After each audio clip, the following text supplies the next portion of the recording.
Bonjour, Stéphane Lévesque, reporter culturel pour la Société Saint-Jean-Baptiste. J'ai le privilège et l'honneur d'être avec la directrice de la chorale La Clé des Chants de Nicolet, c'est bien ça? Ben, je dirais que c'est l'ancienne présidente à qui tu parles. Mais c'est vous qui l'avez fondée, cette chorale-là? Bien sûr. C'était en quelle année, ça? 89. En 1900. Novembre 89, parce qu'il y avait des petites filles qui voulaient venir à la chorale, les Semeurs de joie. Oui. On ne pouvait pas les accepter à cause des heures de pratique. Ben oui. Fait que là, vous avez parti ça, cette chorale-là. Ben oui, puis il y avait 47 jeunes filles. À cette époque-là? Oui. Puis vous avez été en Europe, entre autres? Avec On est allé en Europe, on est allé à Québec, Montréal, on est allé partout. Partout? Ou presque. Et maintenant? On a fait venir même Alain Parizeau ici. Monsieur Sweet People en personne. Hey. Nathalie Choquette aussi. En plus? Oui. Elle est très charmante, elle. Très.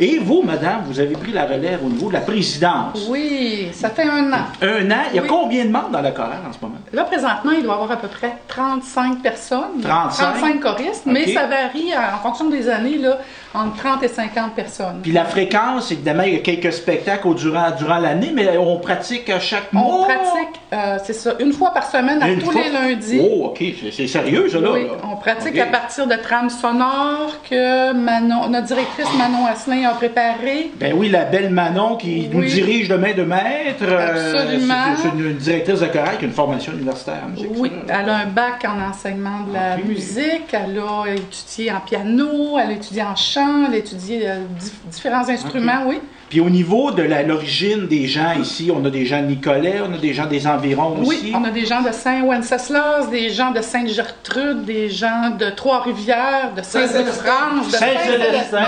Oui. Exactement, Baie du Fer. En plus, hey, ça- ben oui. Ben sur la rive nord, là,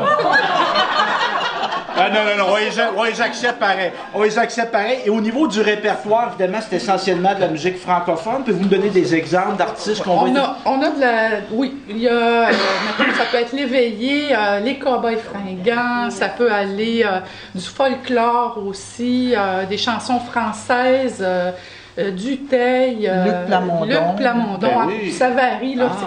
Puis même, ça dépasse aussi la langue française. C'est sûr que cette année, on va chanter une chanson en hébreu. En hébreu. Ben oui, Ben, fait c'est que bien, ça. c'est ça, on a pu chanter en italien à un moment donné au cours de nos années. Donc on chante dans différentes langues parce qu'il y a des œuvres qui sont particulières. On ne veut pas passer à côté à cause Ben de oui. la langue non plus. Ben bravo pour tout le beau travail culturel, parce que faire connaître, faire vivre la culture au centre du Québec, c'est quelque chose de notable. Ouais. Puis, entre autres, la Société Saint-Jean-Baptiste Centre du Québec est bien heureuse de contribuer en partie à supporter votre chorale.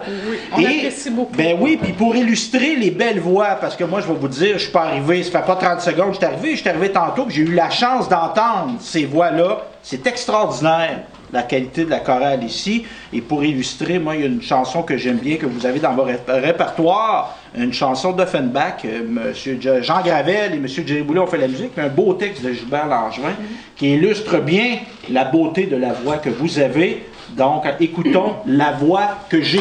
Bon, allons-y.